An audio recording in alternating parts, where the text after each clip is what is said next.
May free taste. Lahat ng free taste. O, may pre-taste ulit ate, oh. Hindi may bayad. Oh, may free taste first. Ate, nakakahiya. Ito palang nabibili mo yung nuts. Ang dami mo nang na-pre-taste. Ayaw magbigay. Bagay, ate. Perfect yung init sa weather. Hindi pong pasong-paso na ako. Tinitiis ko lang for the sake ng vlog. Kahit napapasok ka na, feel na feel mo pa rin.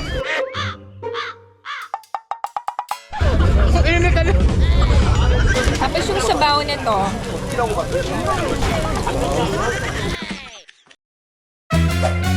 Annyeong! Hi everyone! Welcome back to my channel. This is Pinay Mom in South Korea. Samahan niyo ako ngayong araw na to. We're going to experience Changnal or yung tinatawag na Palengke Day. Actually, Ferds Kitchen TV invited me na ma-experience yon. And yan, gusto kong i-share sa inyo to netizens, and na-share na din ni Ferds Kitchen TV sa vlog niya. So, kung di kayo satisfied sa vlog ko, pwede nyo panoorin sa vlog niya.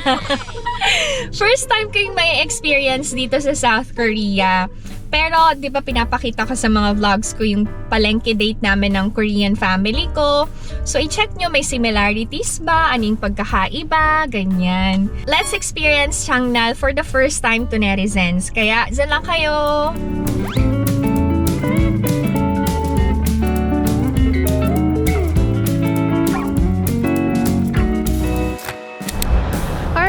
Nandito na ako sa Masok, kung saan mayroong Changnal. Ang schedule daw dito is every 3 and 8 ng month. Basta yung may yung may date na may number 3 and 8. So laging may palengke day. Hinihintay ko lang si Ferds Kitchen TV. Ay, ayan na siya, wait. Hi! Okay. Hello to netizens! Okay, we're gonna go to the Changnal na.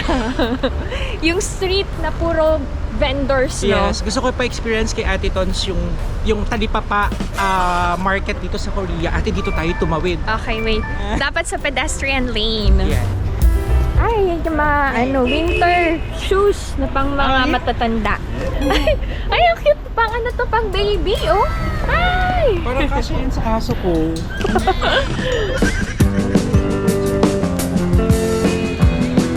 Okay, dati daw may nagko-concert dito. Baka busy kasi Oo, kasi solnal to. Oo. Ay, may monk. Yung traditional table, oh. Yun yung mga table na sobrang baba. Madalas kasi kaming mamili sa mart talaga. So, hindi ko na-experience yung ganito. Aside from palengke, ha. Feeling ko yung mga binibenta nito, yung mga tanim lang din sa farm. Yan, oh. Mga greens. Parang mas okay na bumili sa ganito and i-support yung mga small time vendors. Ay, ito. Ito yung roasted chicken. Parang andok sa atin. Okay. Tingnan niyo yung mushroom, oh. Okay, tapos dito, mas prefer nila ang cash kung mamimili ka. So, you have to prepare cash. Bihira yung nag-a-accept ng cards. Anong try natin dito? Mamaya yung mga dito, parang karinderya style. Yan, oh. Yun nasa Okay. dulo. Ay! Bet. Pero sa dulo mas marami. Oh, sige. Ay, tapos yung seaweed, oh. Hindi pa ako nag-vlog. Siyempre, hindi mawawala ang tteokbokki. May paa ng manok. Yan! Oh my! Ah, ito. Ano to? Balat ng baboy. Yes. Rich in collagen. Oo. Siyempre, ikot-ikot lang ako dito.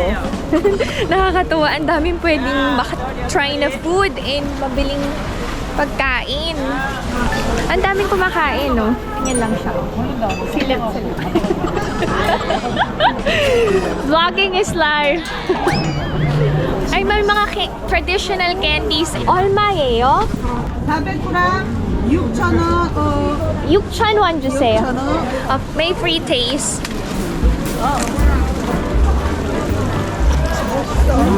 No sugar. Yeah. No sugar daw. Nakasobre talaga ha. Lahat ng free taste.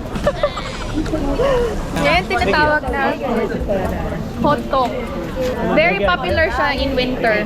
Kaya lang mamantika lang. Siyempre ang honey, O may pre-taste ulit ate oh. hindi may bayad. 2,000. Ang hirap nang hindi sanay magbasa, baka mapagalitan ako. Bigla akong kumuha, may bayad pa. Oo, 2,000 sisingilin ka. Yan ba wala pang pre-taste? puro pre-taste. Yun nabusog ka sa free taste. Yung parang nagpalengke lang kami para kumain ng pre-taste. Grabe. Kasi gutom na tayo. Nasa one side pa lang tayo ha. Wala pa tayo dun sa kabilang side. Hanggang dun sa dulo. May mga side dishes, yan. Ito yung tinatawag na jot, alamang. Pre-taste na naman. Puro free taste, They also sell palaka. Yeah. Ay! Ayan. Paano nila to kinakain? Kinakain lang ng ganyan te, buhay. Oh my! Oh, there! Oh, Ay, patay top! na sila. Deads na talaga. Ang daming pwedeng mabili. Tsaka ang lawak niya. May mga ukay din sila. Yan, alam ko dito yung mga ukay din. Hindi to ukay. Ano ka ba? Ferds, bago to. Bago ba? Oo. Uy, may free taste, Ferds. Ate, nakakahiya. Ito palang nabibili mo yung nuts. Ang dami mo nang na-prite. Ayaw magbigay. Sabi, ay, tsura ba natin? Wala tayong pera. Ang Ayaw ganda-ganda niya ng- magbigay. Ay, parang sa atin yung mga nagtitinda Oo, ng may mga ganyan sa atin, pilipit-pilipit ganyan, no? Hotdog, yan. 3 pieces for 2,500. Dito natin niluluto, ayan. Si Kuya yung nagluluto. Bibili daw ng halaman si Ferds. Wala yung halaman na gustong bilhin ni Ferds. Ay, may nagsha-shine din ng sapatos, si Manong. Shoe-shine!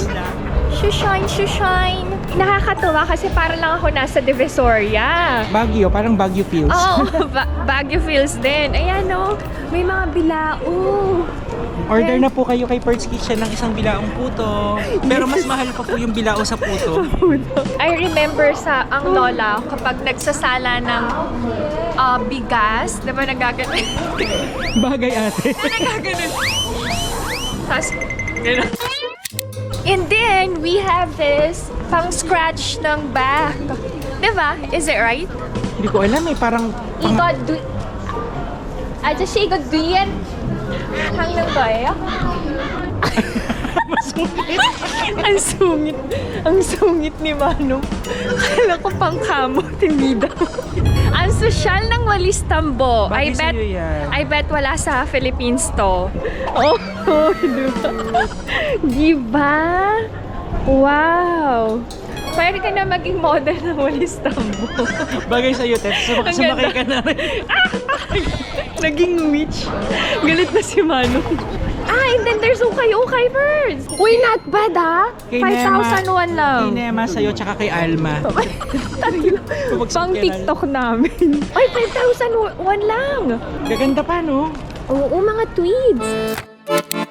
Lumalabas na yung sipong ko, ha. Parang nararamdaman ko nilamig. Masakit na sa kami. And then, ito yung parang puto sa atin. Stock pa rin siya. Oo, gawa sa corn. Tapos ito yung chokpal. Ay, ito birds, may halaman. Baka meron dito. Gusto mo bigyan kita ng halaman? Meron ka? Meron akong halaman na very friendly sa house. Kumakain Baka ng naman galing ng alikabok. farm yan. Hindi, no. Ay, hindi ko nabigay. Matagal Hindi, joke ko. Wag na nga. Kakainis to. Dinunod mo lang sa farm. Ang laki Hindi pa. Uy, grabe yung pancake. Ang laki, oh. Wow. Kimchi and spring onion. Yung isang peraso is worth 10,000 won daw. Puro arena naman. Wag Oo, na lang. wala siyang masyadong... Ang daming kimchi sa bahay. We're gonna have something to eat, merienda time. So, samahan nyo na kaming kumain ni Fert's Kitchen TV. Ano kakainin natin? Try natin yung yung Korean pork ribs na ginigrilled kasi hindi ko pa na-experience yun and sabi nila masarap pero tayong humusga kung masarap. Okay, let's go! Medyo lumamig na, sinisipon na ako. Pero alam nyo, ang daming tao today kasi nga maraming namimili for Korean holiday.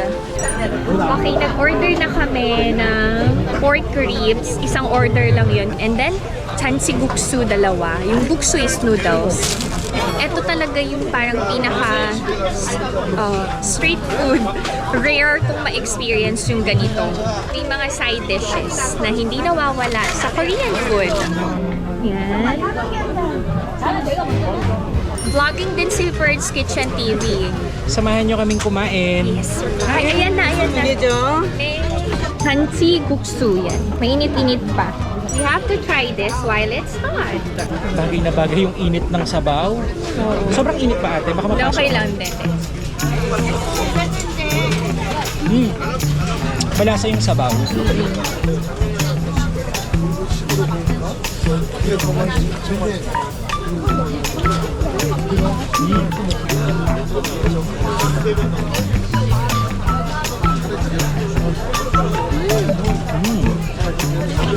Perfect yung init sa weather.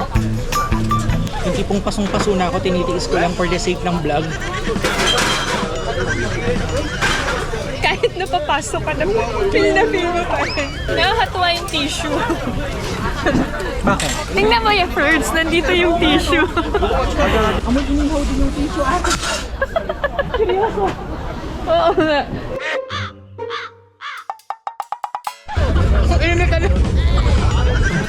Okay, mainit daw, careful. Pag si Fert's Kitchen ang kasama mo. So ate, baka pwedeng biling ka naman. Gutom yan. Galing ako sa trabaho. Tignan niyo yung sa akin, ang dami pa yung kay ate Tons, ubos na. Tapos yung sabaw nito.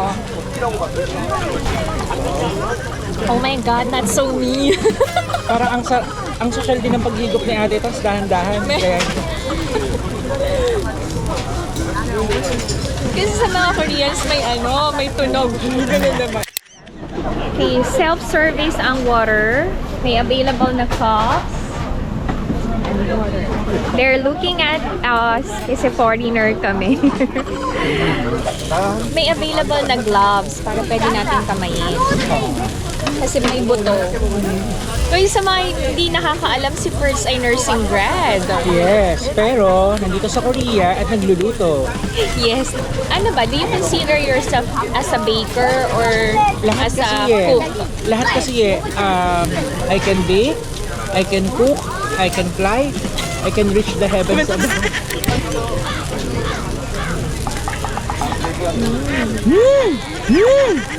Not bad. Alam niyo yung hindi siya yung sweet taste na parang lasang Pinas, no? Salty. Masarap. Sarap. First time mo din to? Oo. Oo nga. First time ko sa ganito. Sarap siya. Pinansin ko may sausawan ba sila? Kala ko yun. Yung akala mo hindi luto yung meat, pero luto. Malambot. Tender. Pangalawa ko na to. Ang daldal ko kasi. Alam niyo ba, hindi ko to na-experience together with Ina and Ijun. Kasi hindi nila bet yung ganitong environment. Hindi na sana yung mga anak ko na sa ganito. Lagi kasi sa restaurant. Pero ang sarap din ma-experience yung ganito, no?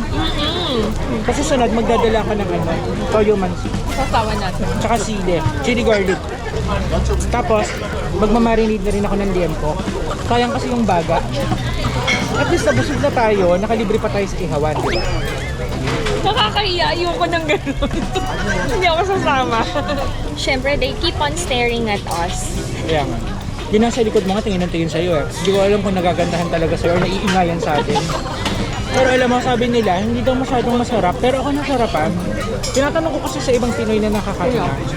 Siguro kasi first time natin. At saka ako, ginutom ko talaga sarili ko kasi sabi mo magbumukbang tayo. Pangit naman kung kumakain tayo tapos sasabihin Kaya ko, nga. busog ako, ganyan. Hindi ko ma-enjoy yung pagkain. Mas okay na nagutom magmukbang.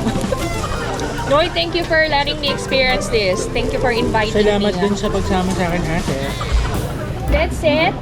This is my Changnal experience. Thank you so much to netizens sa pagsama sa amin ngayong araw na to. Sana nagkaroon kayo ng idea kung ano ang itsura ng Changnal or Palengke Day and yung talipapa Talipapa style. Dito sa Korea. Oo. Ang tagal kong hindi narinig yung word na talipapa. Sa atin kasi ang talipapa, sa isang barangay, merong mini market, mini palengke, yun yung talipapa. So dito sa Korea, di ba meron yung binlog mo last time na public market sa Guri, yun yung malaking palengke. So, ito kasing Changnal, bawat city meron at iba't ibang schedule, hindi siya sabay-sabay. Hindi siya everyday. May specific schedule lang talaga na pwedeng magbenta sa street. Uuwi na ako kasi kailangan ko nang magluto ng dinner ng aking mga anakis.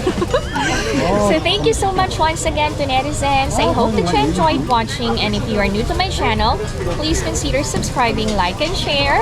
Pinay Mom in South Korea! Please don't forget to subscribe, like, and follow. Ford's Kitchen TV! Bye, Thank you so everyone. much! Stay safe. Bye-bye! Bye.